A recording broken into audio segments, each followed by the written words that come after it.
Hi, I'm Dena Davidson. I'm the Campus Life Director for Thrive School, and currently I'm reading through the book of Leviticus.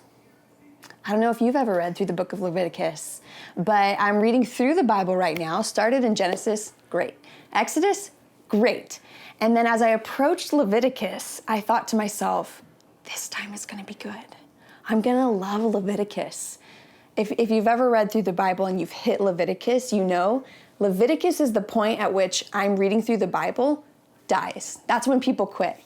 And I started reading through Leviticus this time, and it is so bad. It is so boring and full of rules and these rituals that it's like verse after verse after verse that frankly, I've been reading for years after years after years, and I figured this time, I need to stop reading Leviticus. I actually need to buy like a commentary on Leviticus because I am getting nothing. Well, I haven't bought the commentary yet, but I have been talking a lot to God about Leviticus and why he included this random, lots of rules book. And one of my conversations has been this: God, you are so exacting. You have so many rules. You have so many things that I just don't understand how that even matters. And it's hard for me to understand you as a loving and gracious God when there's this entire book that's all about the things that you care about that I don't even understand why they matter. Now, pause for a second. If I was to bust out a commentary, I'm gonna be honest with you, there'd probably be some good answers. But I haven't busted out the commentary quite yet. 30 years into my relationship with Jesus, haven't done that yet, just confession to you. But still, the Lord did answer me. And one of the things that he answered to me was, you know, Dena, I am an exacting God. I do have a lot of expectations of my people. And I'm not going to be dishonest about those. In fact, I have an entire book where I express my exacting, important standards.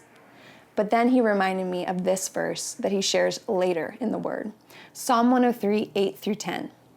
The Lord is compassionate and gracious, slow to anger, abounding in love. He will not always accuse, nor will he harbor his anger forever. He does not treat us as our sins deserve or repay us according to our iniquities. God reminded me of that verse. And it was like he was saying two messages to me. One, yes, I am an exacting God. I do have very clear, very high standards. Also, Dena, what you have to understand is that I don't treat people on the basis of whether they meet those standards or not. And to me, that really helps me understand who God is. To know that yes, he is this God with clear, exacting standards, but unlike me, who treats people as their sins deserve, God does not treat us as our sins deserve. You see, if I have a standard for you and you fail to meet my standard, you fail to meet my expectation, I'm gonna be frustrated with you. I'm probably, unfortunately, gonna treat you not very kindly. But if you fail to meet God's standard, what you get from God is not judgment, you get grace, you get love, and you get abounding compassion and generous goodness, because that is who God is. And so that was an encouragement to me. As I'm reading this, honestly, still awful book called Leviticus, I am learning about God's clarity for his moral standards for his people. Even though those standards don't always apply to us today under the New Testament law, still they're expressions of God's character and his heart and his desires for people back then. And I'm learning that God is someone who has clear standards, but he doesn't treat us according to those standards. He treats us according to his loving goodness, his kindness, and his generous grace.